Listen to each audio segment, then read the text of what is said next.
Bienvenidos al podcast de Ilustres Anónimos.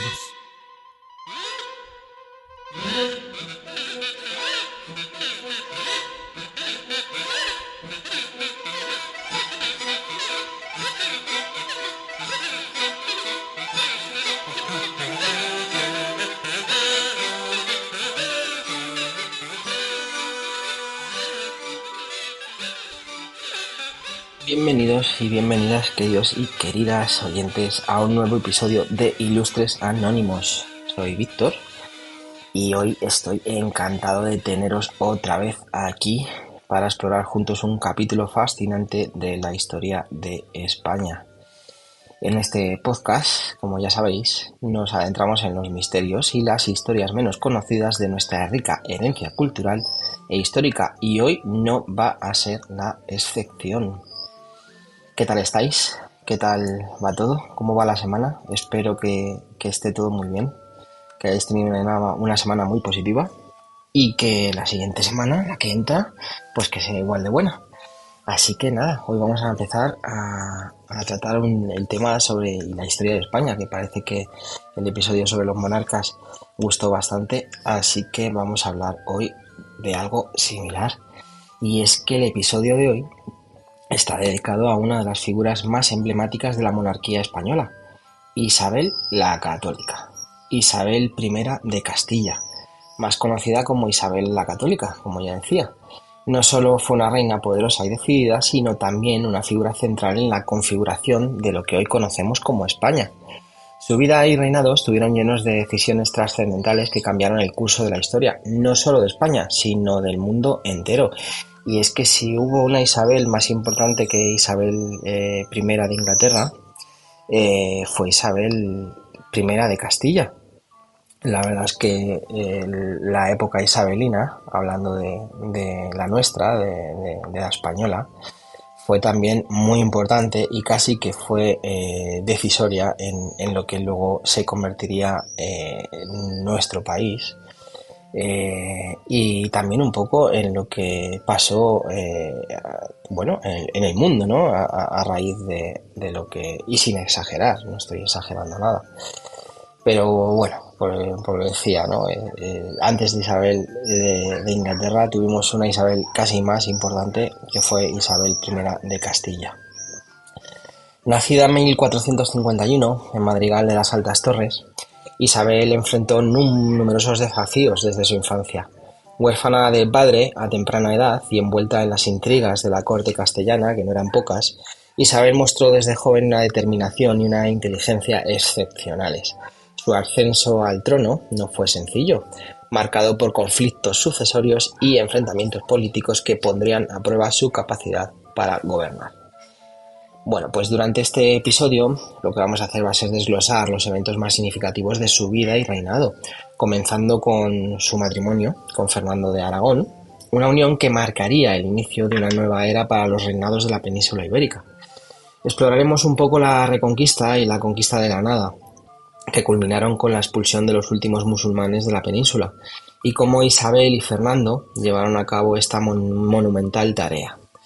Además, no podemos olvidar su apoyo crucial al viaje de Cristóbal Colón en 1492, que ya lo sabemos todos, un evento que abriría las puertas a la era de la exploración y expansión europea al Nuevo Mundo. Analizaremos las repercusiones de esta decisión, tanto para España como para el mundo. También nos vamos a adentrar en las reformas administrativas que Isabel implementó junto a Fernando, modernizando el Estado y estableciendo las bases de una monarquía más centralizada y eficaz. Por último, discutiremos el legado y la mitificación de Isabel la Católica, cómo ha sido representada a lo largo de los siglos y cómo su figura sigue siendo objeto de debate y admiración. Así que, sin más preámbulos, acompañadme en este viaje a través del tiempo para descubrir la vida y el legado de Isabel la Católica, una reina cuya influencia perdura hasta nuestros días. Preparaos para un episodio, como digo siempre, lleno de historia, intriga y descubrimiento. ¡Comencemos!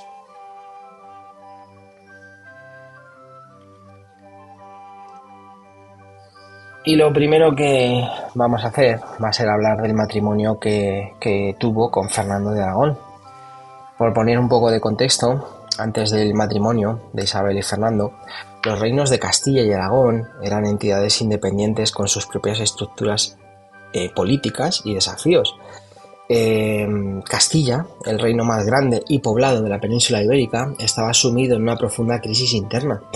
El reinado de Enrique IV, medio hermano de Isabel, estaba marcado por disputas sucesorias y luchas de poder entre la nobleza. La legitimidad de Enrique IV fue constantemente cuestionada, lo que debilitaba la estabilidad del reino. Aragón, por su parte, era un reino, bastante consolidado, con una fuerte tradición militar y comercial. Aunque no tan extenso como Castilla, Aragón había expandido su influencia por el Mediterráneo, con territorios en Italia y el sur de Francia. Sin embargo, también enfrentaba sus propios desafíos, como la presión de Francia y las tensiones internas entre las distintas regiones que lo componían. Y lo hay que decirlo, históricamente los derechos, vamos a decirlo así, los derechos los tiene Aragón. Aragón fue un reino. Aragón sí que fue reino. Castilla sí que fue reino. Igual que lo sería, mucho antes otros reinos más pequeños. Granada, ciertas partes de España sí que fueron reinos. Sí que tienen, vamos a decirlo así, derechos históricos, como por ejemplo lo podrían tener Gales o Escocia o Irlanda en Inglaterra, en Gran Bretaña, en Reino Unido, pero hubo otras tierras que no fueron reinos per se, que seguramente que esto me lo podrán discutir y seguramente algún amigo independentista me dirá que no es así, pero bueno, la historia está ahí, los libros están ahí y los mapas están ahí. Esto es como el que dice que la Tierra es plana, ¿vale? Bueno, de todos modos, todas las dudas y vamos a decirlo así, o voy a decirlo así, aunque suene mal, la ignorancia y las dudas se disipan viajando. Cuando uno viaja se da cuenta de lo pequeño que es y de lo pequeña muchas veces que es su historia. Pero bueno, sigamos. La unión matrimonial entre Isabel de Castilla y Fernando de Aragón, celebrada el 19 de octubre de 1469 en Valladolid, fue mucho más que una alianza personal, fue una estrategia política cuidadosamente orquestada. Isabel tenía solo 18 años y Fernando 17. Ojo que lo hemos hablado muchas veces, que no podemos tener en cuenta las edades de entonces con las edades de ahora. Morían mucho más jóvenes. Una persona con 40 años o un poquito más ya se consideraba una persona muy mayor. Y las edades de casamiento, eran estas o incluso anteriores, ¿no? Había niños que se les prometía casi al nacer, o sea, que imaginaros, ¿no? Bueno, este matrimonio no solo fortaleció sus reclamos al trono de Castilla, sino que también sentó las bases para la futura unificación de España. Este fue el gran sueño de Isabel.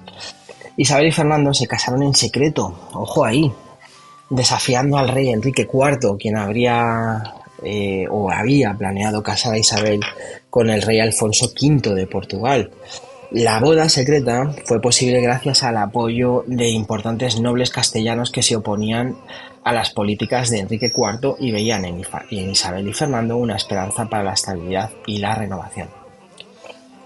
Se falsificaron incluso la bula, porque Isabel y Fernando que tenían una relación consanguínea, eran primos, si no recuerdo mal, con lo cual para poder casarse necesitaban una bula papal, que en aquel momento se falsificó. Se falsificó, o sea que para las leyes de la época incluso hubiera sido un matrimonio, vamos a decirlo así, un poco ilegal. En fin, ¿qué consecuencias tuvo este matrimonio? Bueno, aunque los reinos de Castilla y Aragón no se fusionaron legalmente, al final lo que consiguió el matrimonio de Isabel y Fernando es crear una unión dinástica, ¿no?, que llevó a una cooperación estrecha entre ambos reinos. Este vínculo facilitó la coordinación militar y política necesaria para acometer grandes empresas, como por ejemplo la reconquista y la expansión ultramar.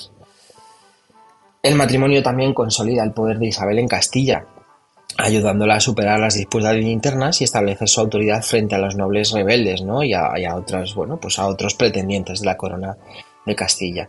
Con el apoyo de Fernando, Isabel pudo derrotar a sus oponentes y estabilizar el reino. Juntos, Isabel y Fernando, también podríamos decir que implementaron reformas que fortalecieron la monarquía y redujeron el poder de la nobleza. establecieron un sistema administrativo más centralizado y eficiente, sentando las bases para el moderno Estado español. Ojo que muchas de las cosas que hizo Isabel fueron muy modernas para su época, muy modernas. Ya lo hemos hablado, incluso abolió la esclavitud 400 años antes de lo que lo hiciera Abraham Lincoln en Estados Unidos. Isabel I de Castilla abolió la esclavitud. Y aquí podríamos hablar mil veces, si hay un episodio del podcast dedicado al descubrimiento de América y la leyenda negra, podríamos hablar mil veces de la leyenda negra, y esto tiene su origen en la anglosajonización de la historia, es decir, de las malas intenciones que tuvieron los ingleses metiendo, voy a decirlo mal, metiendo mierda en contra de España, ¿no? Que lo siguen haciendo a día de hoy. Pero lo vuelvo a decir, España no tenía colonias, como sí lo tenían los ingleses. España no tenía esclavos, como sí lo tenían los ingleses, los belgas y otros reinos de Europa. España tenía virreinatos, España tenía, como lo queráis decir, tenía territorios que estaban anexionados y que las personas que vivían en esos territorios, por el hecho de estar bajo la protección de la corona de España, adquirían los mismos derechos, las mismas obligaciones, pero las mismas libertades y las mismas obligaciones que tenían el resto de súbditos de la corona. Es decir, no eran esclavos, no eran colonias, eran simplemente territorios que se anexionaban a la corona de España. Lo vuelvo a decir, en aquella época lo que hoy conocemos como México era vamos a decirlo así, un territorio, un virreinato, que tenía mucha más población de la que en ese momento había en España, en los principales reinos. Pero bueno, que podemos seguir a vueltas con la leyenda negra y creernos lo que nos queramos creer, ¿no? Pero vuelvo a decirlo como antes lo decía, ahí están los libros, ahí están los mapas y ahí está la información para el que la quiera leer. Pero no caigamos en la absurdez de la leyenda negra, porque es una absurdez. Evidentemente pasaron cosas, pero también pasaron muchas otras. Por ejemplo, en el primer viaje de Colón, y hago la parte aquí, cuando se trajeron no sé si fueron 90 y tantos esclavos, que vinieron como esclavos, en ese momento Isabel I de Castilla llegó, los buscó por todo el reino, les dio el estatus de ciudadanos, los devolvió a sus tierras y abolió la esclavitud. Y encima condenó a los que habían hecho tales actos. O sea que menos leyenda negra y más leer. Bueno, otra de las cosas que hicieron, pues la unión de Castilla y Aragón permitió concentrar recursos y esfuerzos en la finalización de la Reconquista. La caída de Granada en 1492, frente a Boabdil, el Chico, el último bastión musulmán de la península ibérica, fue un logro conjunto que simbolizó el poder y la determinación de los reyes católicos. La relación entre Isabel y Fernando fue, en muchos sentidos, un matrimonio de iguales. Ambos compartían una visión común para sus reinos y colaboraron estrechamente en la toma de decisiones. Isabel era conocida por su piedad y su inteligencia política, mientras que Fernando aportaba habilidades militares y diplomáticas. Juntos formaron un equipo formidable que transformó el panorama político de España. Ya lo dije una vez. Isabel y Fernando, tanto monta tanto. Era un poco el lema, ¿no? Era la forma de decir que tanta importancia tenía uno como la tenía el otro. Pero bueno, hay un hecho curioso. La tumba de los Reyes Católicos está en Granada. Si tenéis la oportunidad de ir a visitar Granada, es una ciudad maravillosa, preciosa, igual que lo son muchas otras ciudades andaluzas. Pero Granada tiene algo especial. No sabría decir qué es. Cuando vais a visitar la tumba de los Reyes Católicos hay un dato muy curioso, que es que en las efigies, donde está la tumba, hay dos efigies de Isabel y Fernando tumbados. Pues curiosamente la cabeza de Isabel está un poquito más baja en la almohada. Y esto no quiere decir que no, era una mujer, la tenían menos consideración, no, al contrario, tenía la cabeza un poquito más baja porque se pensaba y se decía que Isabel era más inteligente que Fernando, que de hecho parece ser que lo era. Entonces, la forma que tuvo el escultor aquí cuando hizo las efigies fue de representar la cabeza de Isabel un poquito más baja que la de Fernando, porque al ser más lista, al ser más inteligente, su cerebro debería pesar más. Bueno, pues Isabel y Fernando tanto monta tanto. Vamos a hablar ahora de la Reconquista y la conquista de Granada.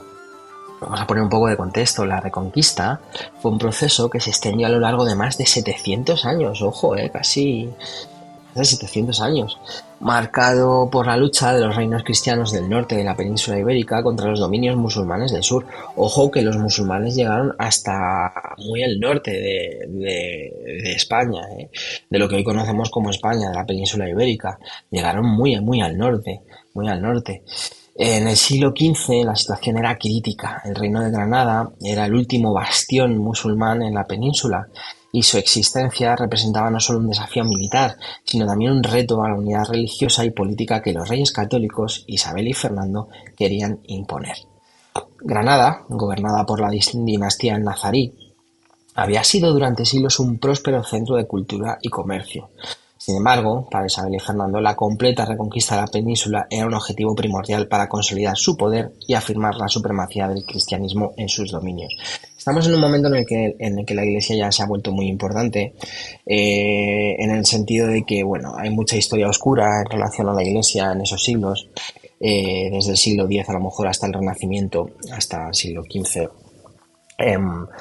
Bueno, pues la Iglesia tiene una etapa muy oscura en la que se prohíbe prácticamente todo, casi como está haciendo ahora el Islam, ¿no? Con el mundo musulmán. Pero es que se daba la situación inversa. El mundo musulmán, el mundo islámico, era un centro de cultura bueno, y de saber. Realmente les debemos muchas cosas, les debemos la astronomía, les debemos muchas cosas de la biología, de la cirugía, les debemos el número cero. El número cero no existía en los números romanos. Les debemos el número cero a los matemáticos, ¿no? Del mundo árabe, a las matemáticas del mundo árabe. Les debemos muchísimas cosas. La pena es que, bueno, han ido ahora para atrás, ¿no? Se podría decir. Pero bueno, en un momento en el que había mucho oscurantismo debido a la religión en Europa, ellos eran grandes centros de cultura y saber. Bueno, y ahí tenemos los ejemplos de Toledo, de Córdoba, de Granada, ¿no? Centros donde todo el mundo era bienvenido, no solamente los árabes o los islámicos, los musulmanes, sino, bueno, pues judíos, cristianos, cualquier tipo de religión eran bienvenidos a aprender. Noah Gordon, el escritor, lo escribió bastante bien, valga la redundancia, cuando escribió el médico, ¿no? Hablaba de estos centros de cultura donde todo el mundo era bienvenido y era una realidad. Pero bueno, estamos hablando de la Reconquista. La campaña de Granada fue una empresa militar de gran escala, que requirió una planificación meticulosa y una preparación exhaustiva. Isabel y Fernando dedicaron gran parte de sus recursos y energías a esta tarea monumental. ¿Qué hicieron? Modernización del ejército. Por ejemplo, los reyes católicos llevaron a cabo una reforma profunda del ejército, introduciendo nuevos regimientos y mejorando la disciplina y el entrenamiento de sus tropas. Esto incluyó la adopción de nuevas tácticas y la incorporación de la artillería, una tecnología militar que sería decisiva en los asedios. Garantizaron también el suministro constante de provisiones. Eso fue crucial. Isabel y Fernando establecieron una red de abastecimiento que incluía la construcción de caminos y la creación de almacenes de provisiones cerca de los frentes de batalla. La logística eficiente, ¿no? Esta logística así hecha, permitió mantener las tropas bien alimentadas y equipadas durante los prolongados asedios. ¿Qué más? Bueno, pues para financiar la costosa campaña, los reyes católicos aumentaron los impuestos y buscaron préstamos tanto de nobles como de instituciones religiosas. La venta de indulgencias y la recaudación de fondos de la Iglesia también jugaron un papel importante. ¿Qué más hicieron? Bueno, pues también confiscaron propiedades, las propiedades de los enemigos de la corona y de aquellos que se oponían a la Reconquista. Fueron confiscadas y sus recursos utilizados para financiar el esfuerzo bélico. Bueno, pues es un poco lo que hicieron, ¿no? ¿Cuáles fueron las principales batallas de asedio? Por ejemplo, la toma de Alhama en 1482, La captura de Alhama fue un golpe inicial crucial. Mediante un ataque sorpresa, Fernando logra tomar esta ciudad fortificada, lo que proporcionó una base estratégica para futuras operaciones. ¿Qué hicieron? Bueno, pues los musulmanes, la reacción nazarí fue rápida, pero no lograron recuperar la ciudad. Esta victoria lo que hizo en gran parte fue elevar la moral de las tropas cristianas y demostró la eficacia de sus nuevas tácticas. Tenemos más, la batalla de Loja, 1482. Fernando dirigió personalmente la campaña en Loja, logrando una importante victoria contra las fuerzas musulmanas. Esta batalla consolidó el control cristiano de la región y facilitó el avance hacia el corazón del reino de Granada. Loja era una posición defensiva clave para que protegía el acceso a Granada. Su captura permitió a las fuerzas cristianas preparar el asedio final a la ciudad. En 1487, Málaga, el asedio de Málaga, que era una ciudad portuaria fuertemente fortificada, resistió un largo asedio antes de caer. La artillería jugó un papel decisivo en la destrucción de sus defensas. La caída de Málaga lo que hizo es cortar el acceso de Granada, del reino de Granada, en aquel momento al mar, aislando aún más a la capital nazarí y debilitando su capacidad de resistencia. Y luego ya tenemos, por último, desde la primera toma de Alhama en 1482, en 1491 a 1492, el asedio final a Granada. Los reyes católicos establecieron el campamento de Santa Fe, desde donde dirigieron el asedio. Construyeron un anillo de fortificaciones alrededor de Granada para evitar cualquier intento de fuga o de recibir refuerzos. Ahogaron Granada, por decirlo de alguna forma. A medida que el asedio se prolongaba, Isabel y Fernando iniciaron negociaciones con Boabdil el Chico, el último sultán de Granada. Ofrecieron términos relativamente generosos de rendición, garantizando la protección de los derechos, como ya decía antes, y propiedades de los musulmanes que permanecieran en la ciudad. Esto no se veía en ningún sitio. Esto no se veía en Europa. Que le digan a los escoceses cómo lo pasaron con los ingleses muchísimos años después. O no tantos, pero en el siglo, por ejemplo, XVIII, que nos digan cómo los escoceses vivieron bajo la ocupación inglesa, por ejemplo, pues por aquí no, aquí se les garantizó la protección. El 2 de enero de 1492, Boabdil entregó las llaves de la ciudad a los reyes católicos, en una ceremonia solemne. Este evento lo que hizo fue marcar el fin de la Reconquista, vamos a decirlo así, y el inicio de una nueva era de la historia de España. Pues es un poco todo lo que pasó, ¿no? En este caso con la reconquista del reino de Granada. Se dicen muchas cosas.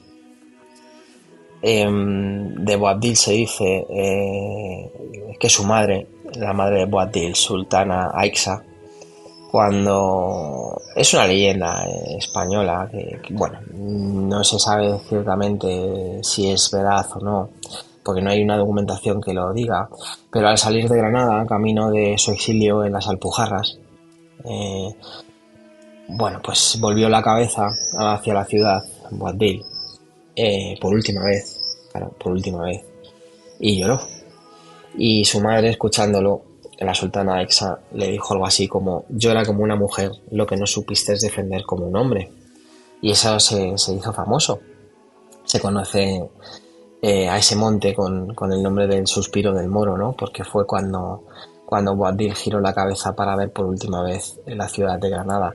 Lo vuelvo a decir, se le dejó ir, no se le capturó, no se les acosó, no se les... No, los reyes católicos tenían la grandeza de, pues en este caso de incluso decir, vamos a garantizar que esta resolución sea pacífica para todos, ¿no? Pero como decía antes, hay que leer, hay que informarse y hay que saber.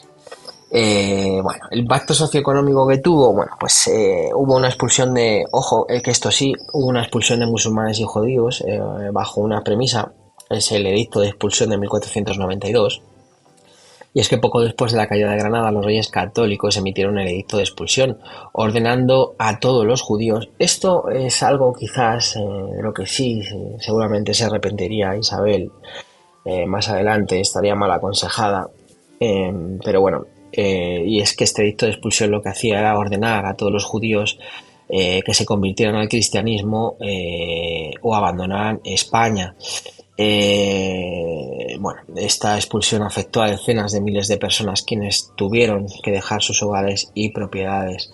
También la expulsión de los moriscos. En las décadas siguientes las políticas hacia los musulmanes también se endurecieron. Esto también un poco, ya digo, que yo creo que más adelante se arrepentiría, ¿no?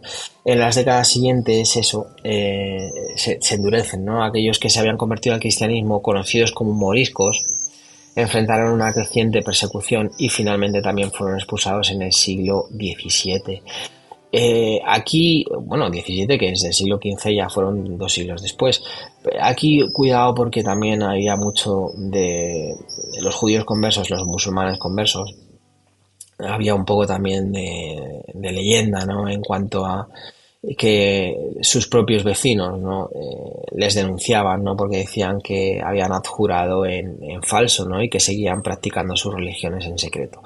Yo creo que esto es algo de lo que sí sería una de las cosas de las que se arrepentiría, o de las que sí podemos decir que Isabel hizo mal o estaría mal aconsejada, ¿no?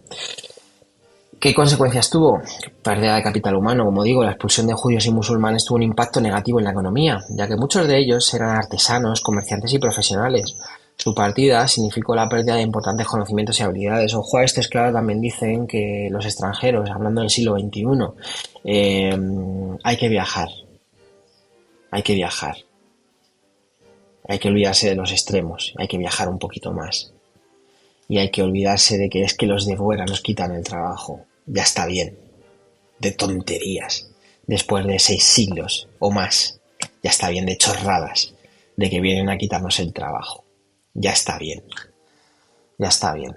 A ver cuántos quieren ir a fregar escaleras o a repartir en Globo o en Amazon o demás. Y esos son los que vienen a quitarnos el trabajo, ¿no? Ya está bien. Ya está bien de tonterías y de populismo. Ya está bien. Pero bueno, perdón por la parte, como decía, sí, pérdida del capital humano. Las tierras y las propiedades confiscadas fueron redistribuidas entre la nobleza leal a los reyes católicos y nuevos colonos cristianos, lo que ayudó a consolidar el control real sobre estos territorios y fomentar la repoblación y el desarrollo agrícola. ¿Qué consecuencias tuvo a nivel político y religioso? Bueno, pues la finalización de la Reconquista permitió a Isabel y Fernando uno de sus sueños, que fue centralizar el poder en sus manos, reduciendo la influencia de la nobleza y fortaleciendo la autoridad de la monarquía. Establecieron un sistema administrativo más eficiente y centralizado, como decía al principio. También la segunda cosa que también hizo mal, o se arrepentiría, o estaría mal aconsejada, fue el establecimiento de la Inquisición. La Inquisición española, creada en 1478, se utilizó para asegurar la ortodoxia religiosa y perseguir a los herejes. Ojo que la Inquisición se estableció primero en Castilla y más tarde llegaría al resto de territorios, también llegaría al Reino de Aragón. Bueno, pues eso decía, se utilizó para asegurar esta ortodoxia religiosa y perseguir, pues eso, herejes, incluidos los conversos, judíos y musulmanes convertidos al cristianismo. La Inquisición se convirtió en una herramienta poderosa para mantener la unidad religiosa y política. También, bueno, pues legitiman el reino, ¿no? La culminación de la Reconquista y la unidad de la península ibérica bajo el dominio cristiano legitimaron aún más el reinado de Isabel y Fernando, ganándose el favor del Papa y de otros monarcas cristianos y consolidando su posición en el escenario europeo. La caída de Granada y la finalización de la Reconquista tuvieron repercusiones duraderas en la historia de España y del mundo. La unificación territorial y religiosa de España bajo los reyes católicos sentó las bases para la futura expansión global del país y su papel como una de las principales potencias mundiales en los siglos siguientes. El impacto cultural y social de la Reconquista también se reflejó en la arquitectura, el arte y la literatura, donde la mezcla de influencias cristianas y musulmanas dio lugar a un patrimonio único y valioso que sigue siendo una parte fundamental de la identidad española.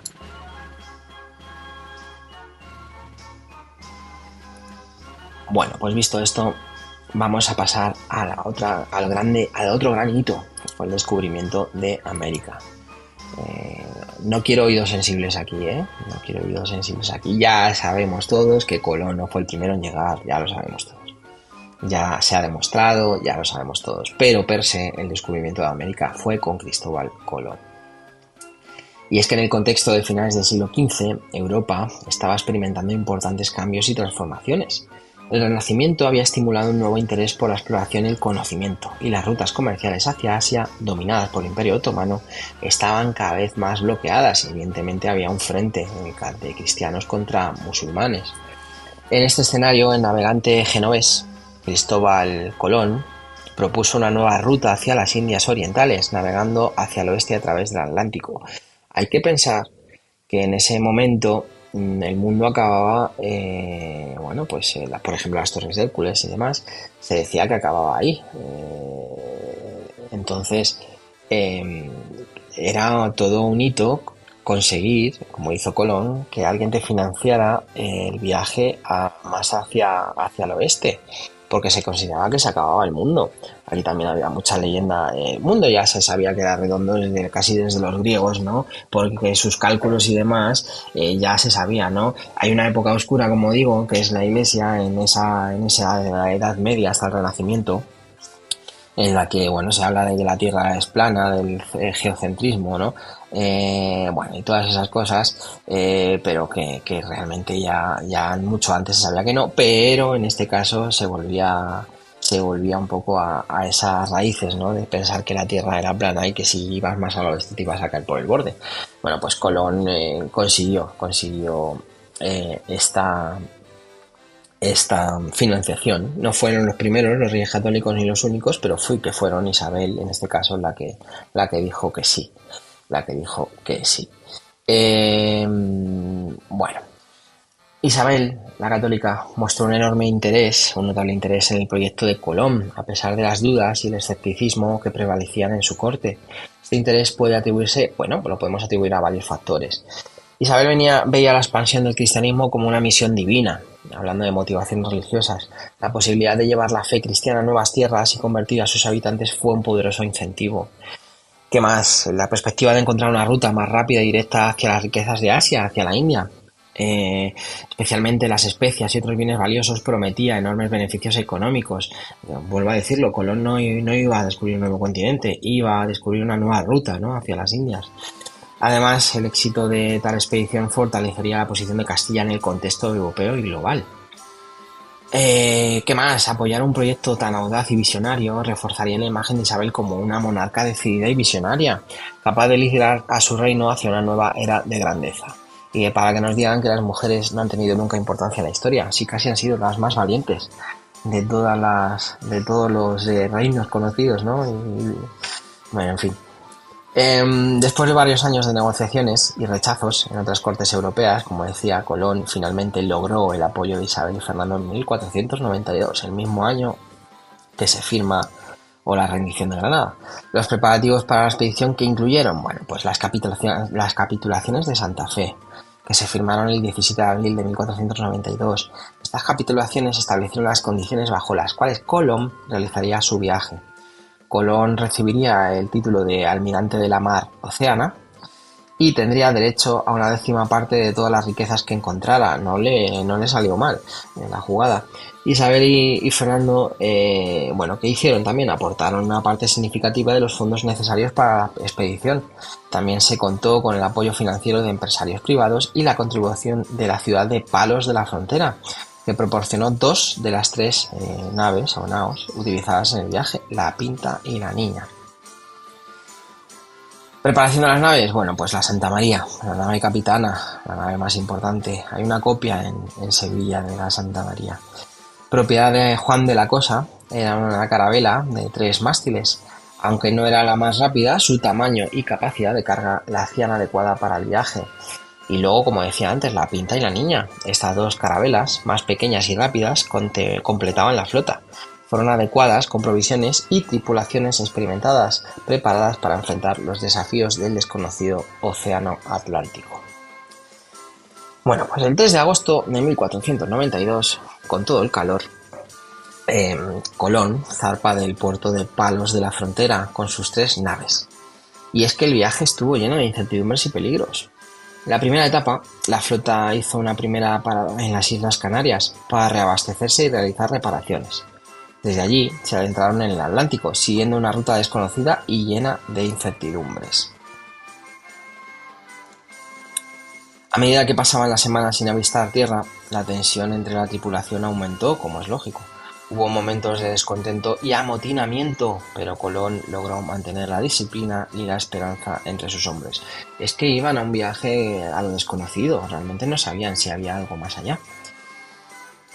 El 12 de octubre de 1492, ese día tan infame para mucha gente, debido también a la leyenda negra, ¿no? Ahora lo quieren, no sé cómo le llaman ahora, no sé qué indígenas, no sé qué historias. Bueno, el descubrimiento de América, leyenda negra, de nuevo, libros, leer, buscar, informarse, ya está, no hay más. El 12 de octubre, como decía, de 1492, después de más de 2 meses en el mar, la flota ha visto tierra. Colón y su tripulación habían llegado a una isla en lo que hoy conocemos como las Bahamas. La llamaron San Salvador, en honor a, imaginaros, a Jesucristo, el Salvador. Colón y sus hombres exploraron varias islas del Caribe, incluyendo Cuba y la Española, actuales Haití y República Dominicana.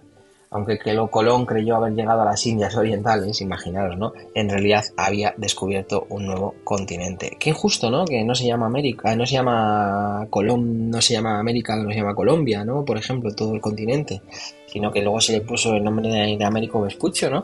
Bueno, pues sí, curioso. El regreso de Colón a España, en marzo de 1493, fue recibido con gran entusiasmo. Isabel y Fernando, como no, lo recibieron con honores y comenzaron a planificar futuras expediciones. El descubrimiento de América per se tuvo varios impactos inmediatos. Bueno, pues el descubrimiento abrió la puerta a la colonización, mal llamada colonización, ¿no? Y explotación de vastos territorios llenos de recursos naturales.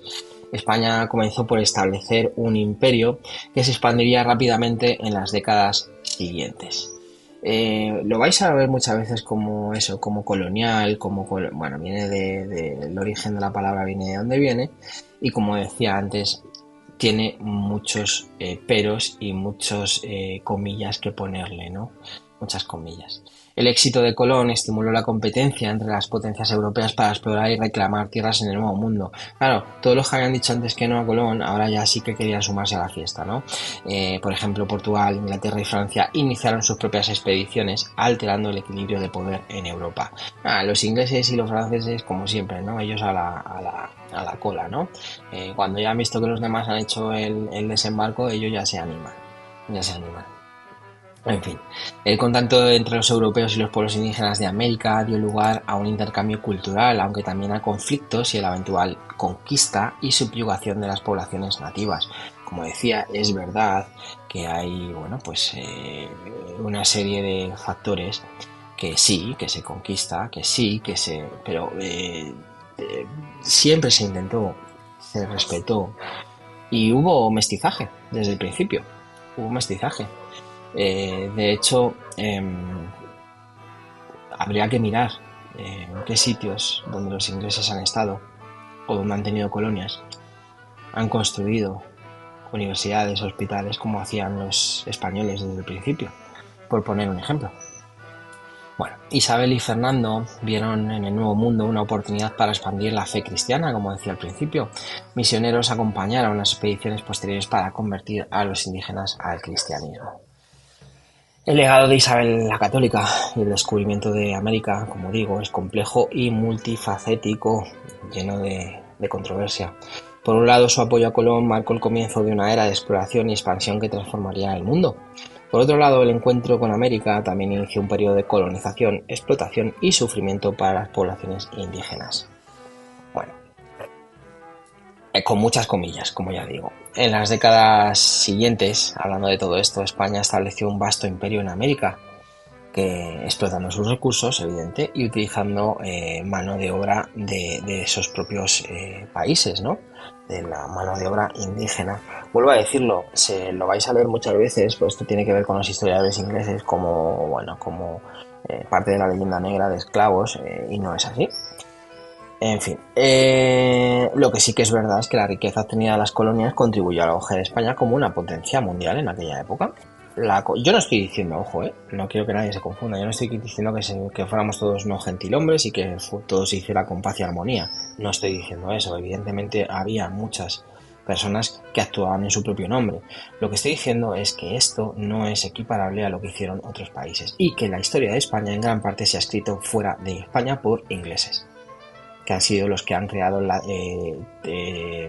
palabras como Latinoamérica, que no debería llamarse así, debería llamarse Hispanoamérica, y esto todo es parte de la leyenda negra, es lo que quiero decir. Bueno, en parte esta conquista o pues llevó pues eso a la desaparición, ¿no?, de otras culturas y civilizaciones, o a la anexión o a la conversión de esas civilizaciones y culturas, ¿no? Sí que es verdad que las enfermedades europeas, contra las cuales los nativos no tenían inmunidad, causaron devastadoras epidemias que diezmaron en muchos casos a poblaciones locales. Eso sí es cierto, eso sí es cierto. No se llevaron a posta, entiéndase. La revaluación, si hablamos de revaluación histórica, Isabel la Católica es recordada como una de las grandes monarcas de la historia. Pero bueno, como siempre pasa, el legado siempre es objeto de debate. Su apoyo a la Inquisición y la expulsión de los judíos, que es lo que decía, estas dos cosas, manchan un poco su reputación. Al igual que si lo vemos en gran medida, si lo observamos desde muy alto, la colonización de América. Si no hubieran sido los españoles, hubiera sido otro. En algún momento alguien tendría que haber llegado a América, seguramente. En algún momento alguien tenía que haber llegado a América. Fuimos los españoles, fue un navegante genovés, financiado por España, por los reinos de Castilla y Aragón, pero podría haber sido cualquier otro. Con lo cual, y esto sí que lo siento en el alma, el hecho de que ahora se pida a España o a quien sea que pidamos perdón, y lo siento lo que voy a decir, es una completa y absoluta absurdez.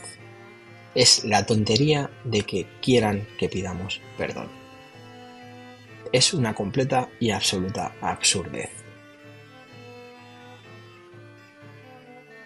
Y muchas veces o en muchas ocasiones, nosotros llegamos a territorios, digo nosotros porque soy español, cuando se llegaron a ciertos territorios, incluso esas tribus de esos propios territorios estaban en guerra entre ellos.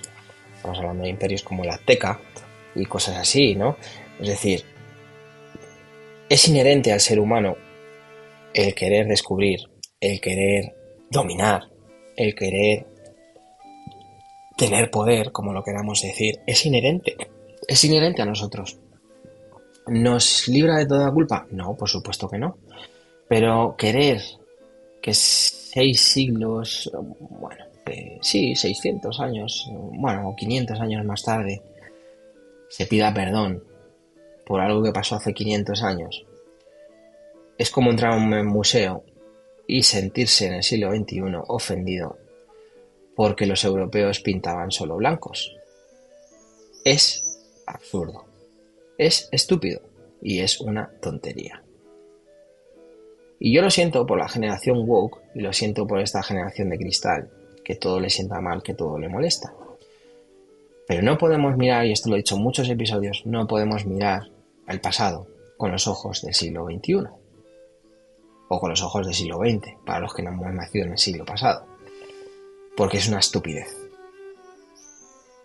Y caer en esa estupidez es ser estúpido. Con lo cual, no tiene mucho sentido. Pero bueno, esto es lo que ha pasado con la revaluación un poco del legado de Isabel la Católica. Vamos a pasar al siguiente segmento, que vamos a hablar de las reformas y modernizaciones del Estado. Ya siento si alguien se ofende, lo siento en el alma, no es mi objetivo que nadie se ofenda con todo esto, pero las cosas hay que decirlas claras. Y hay que estar preparados para lo que se nos viene. Entonces, que nos traten como si fuéramos tontos no ayuda ni beneficia a nadie. Que nos sigan diciendo las mismas mentiras o que nosotros nos quedamos siempre las mismas mentiras no nos beneficia ni nos ayuda. Entonces, creo que es importante dejar las cosas claras. Las cosas claras. Bueno, el reinado de Isabel, hablando de esto, de reformas y modernizaciones del Estado, el reinado de Isabel la Católica y Fernando de Aragón, conocido como el de los Reyes Católicos, como ya venimos diciendo al principio, no solo se destacó por sus conquistas militares y descubrimientos, sino también por sus profundas reformas políticas y administrativas que transformaron el Estado español. Estas reformas fueron cruciales para consolidar su poder y sentar las bases de una monarquía más centralizada y eficiente. Por ejemplo, centralización del poder. Isabel y Fernando entendieron que para consolidar su autoridad necesitaban limitar el poder de la nobleza. Implementaron políticas que reducían la influencia de los nobles en los asuntos del reino, lógico. Confiscaron tierras y redistribuyeron propiedades para asegurar su lealtad. ¿Qué más? Bueno, establecieron tribunales reales conocidos como audiencias y cancillerías en diferentes regiones del reino. Estos tribunales servían para administrar justicia directamente en nombre de la corona, reduciendo la dependencia de las cortes locales dominadas por la nobleza. ¿Qué más? Bueno, corregidores. Isabel y Fernando introdujeron la figura del corregidor, funcionarios reales enviados a las ciudades y pueblos para supervisar la administración local. Los corregidores eran responsables de asegurar el cumplimiento de las leyes reales y actuar como representantes directos de la monarquía. También implementaron una serie de reformas fiscales para aumentar los ingresos de la corona, se reorganizó la recaudación de impuestos y se establecieron nuevos tributos. Estas medidas no solo aumentaron los ingresos, sino que también permitieron un mayor control sobre la economía del reino. Hablando del ejército, por ejemplo, bueno, pues modernizaron el ejército. Los reyes católicos establecieron un ejército permanente, una innovación significativa para la época, como decía, fueron muy modernos en comparación con el resto de Europa. Este ejército estaba mejor organizado y entrenado, lo que les permitió llevar a cabo campañas militares más efectivas. Introdujeron, como decía al principio también, el uso extensivo de la artillería, que fue crucial para la reconquista de plazas fuertes durante la Reconquista, por ejemplo. La artillería moderna permitió a los reyes católicos superar las defensas de ciudades y castillos que habían sido inexpugnables en el pasado. Bueno, pues también hicieron, se emitieron ordenanzas militares que regulaban la disciplina, el reclutamiento y el entrenamiento de las tropas. Estas ordenanzas establecieron un código de conducta y normas que mejoraron la eficacia y la cohesión del ejército.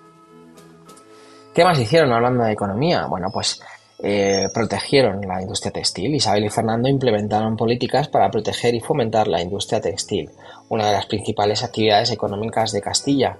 Proporcionaron incentivos fiscales y apoyo financiero a los artesanos y comerciantes. Luego ya se encargarían los ingleses, cuando entraron en España para ayudarnos, ya se encargarían de ir destruyendo fábricas textiles, aprovechando, ¿no?, que pasaban por allí para dejarnos sin, que también hay que decirlo.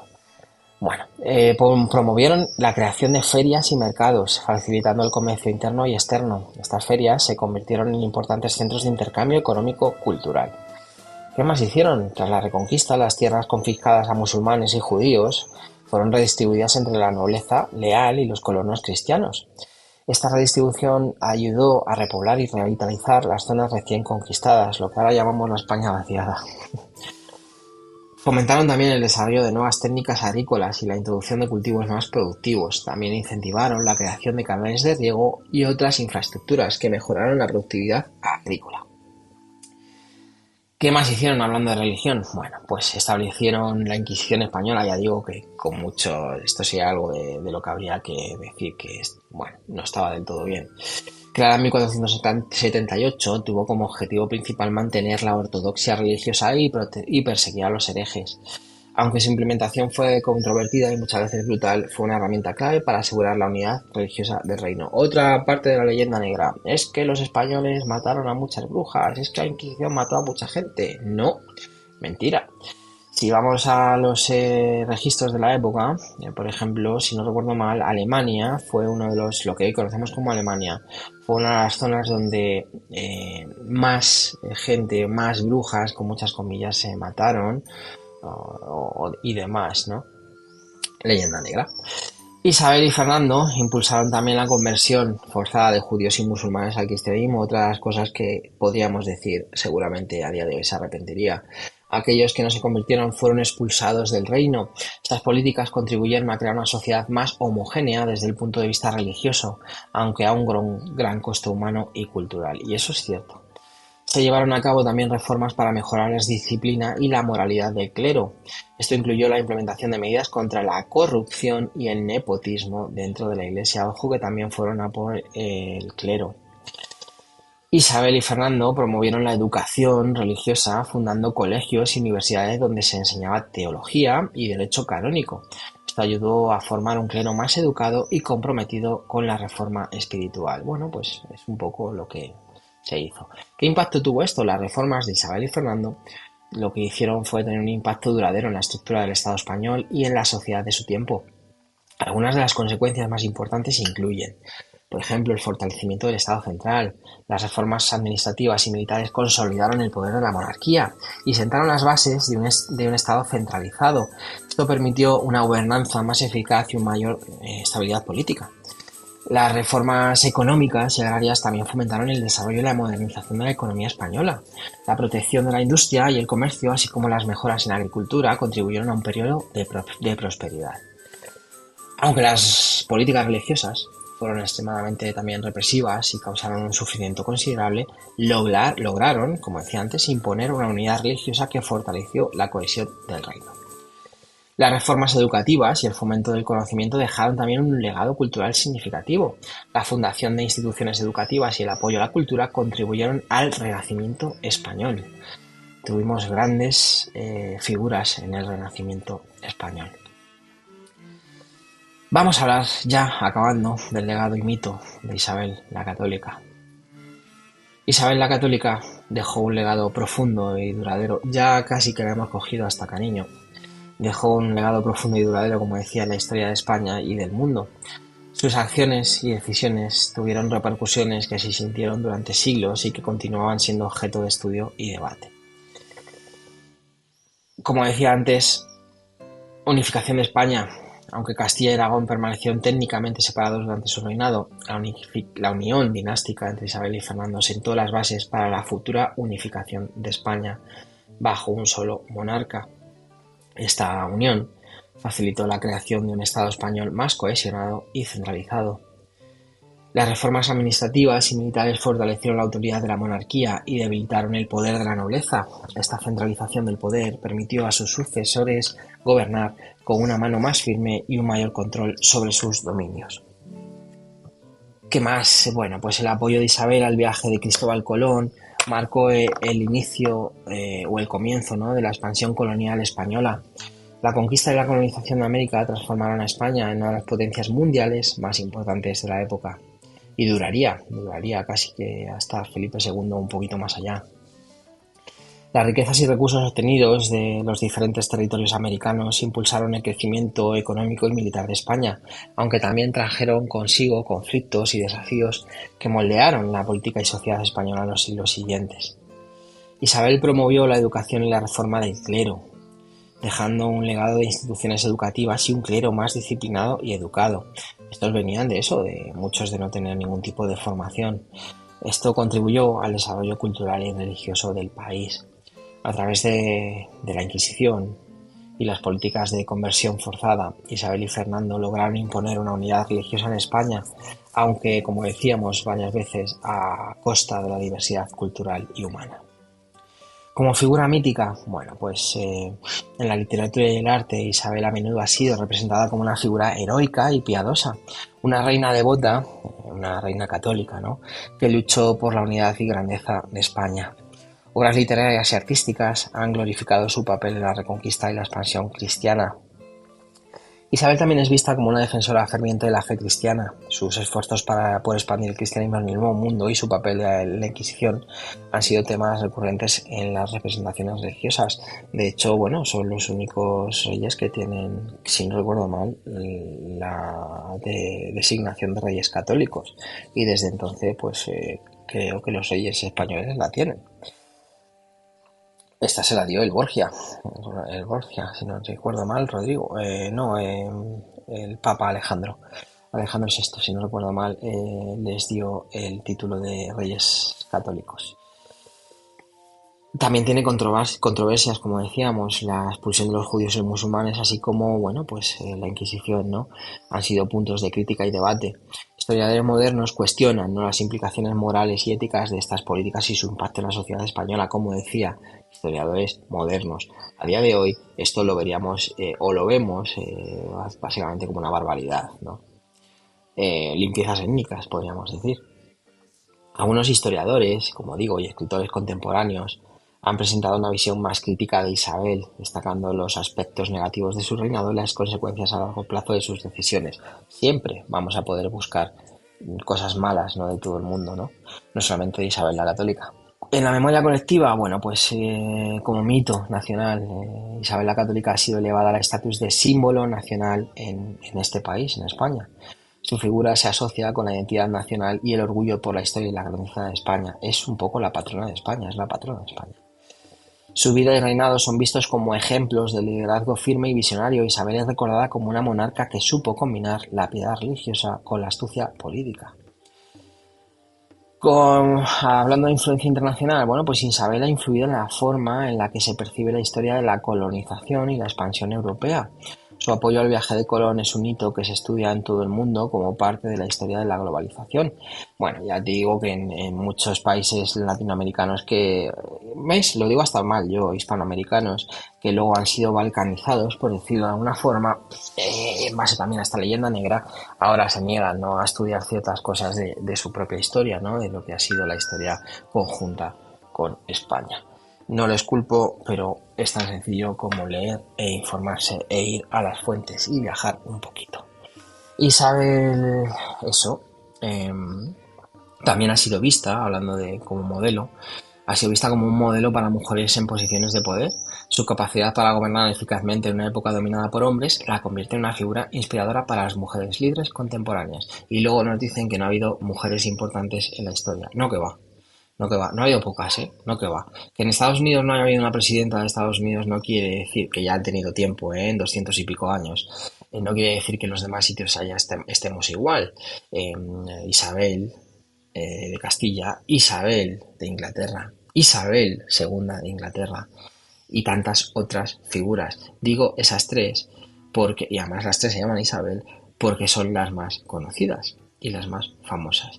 A Isabel la sucede Juana, que ya hemos hablado de ella en un anterior episodio, Juana de Castilla, su hija Juana, la mal llamada la loca, y ha habido grandes figuras a nivel histórico que han sido mujeres. Y si nos vamos a primeros ministros, que España no haya tenido una primera ministra o que Estados Unidos, vuelvo a decirlo, no haya tenido una presidenta, no quiere decir que no haya habido primeros ministros importantes o primeras ministras importantes en el mundo.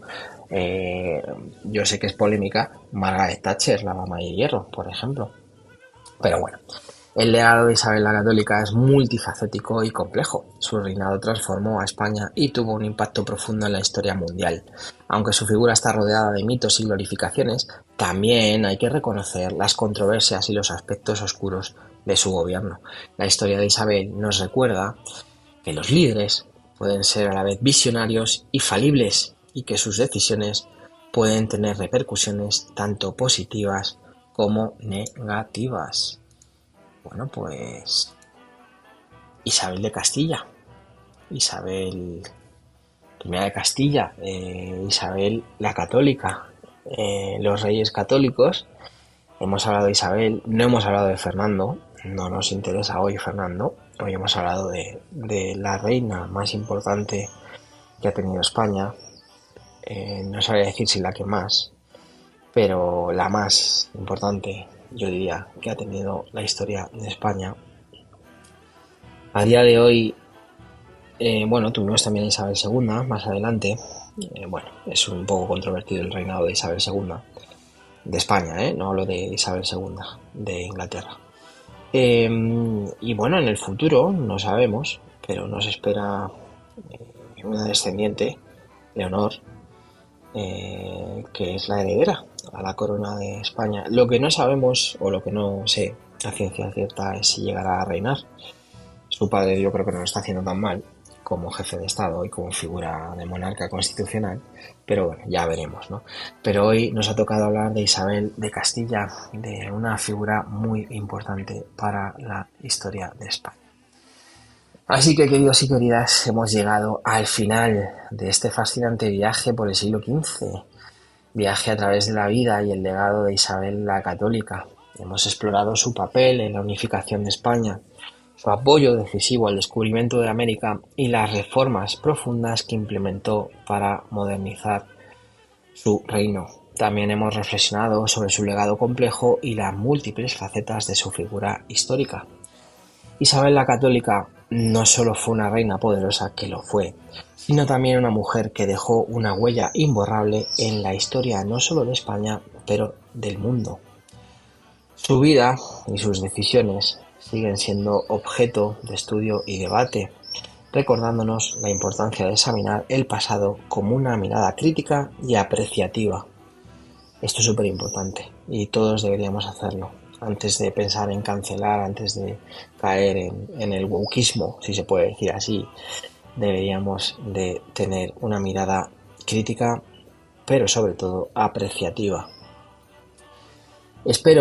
Deseo que hayáis disfrutado tanto de este episodio como yo he disfrutado investigando y compartiendo esta historia o estas historias con vosotros.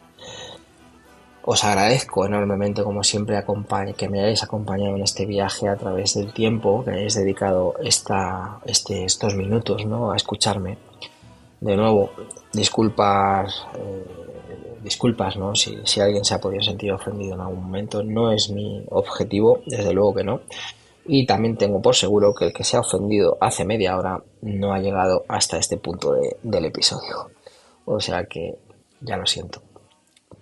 Y como digo siempre, no olvidéis suscribiros, comentad, darle a like para no perderos ningún episodio de Ilustres Anónimos. Ya estamos metidos en verano, ya nos queda poquito para el parón. Yo creo que haré parón en agosto. También me gustaría preguntaros, nunca lo hago, qué temas os interesan. Siempre sí lo hago, me refiero a si os gustaría que hagamos más temas similares a este, o que hagamos a lo mejor una serie de episodios dedicados a monarquía o los reyes.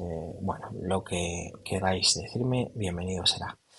Así que nada, hasta la próxima y recordad siempre explorar el misterio y la historia que nos rodea.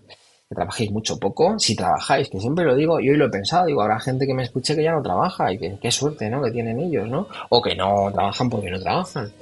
Bueno, pues que trabajéis mucho o poco, o no, y que nos escuchamos que la semana que viene, si Dios quiere, y si no, ya veremos. Hasta la semana que viene.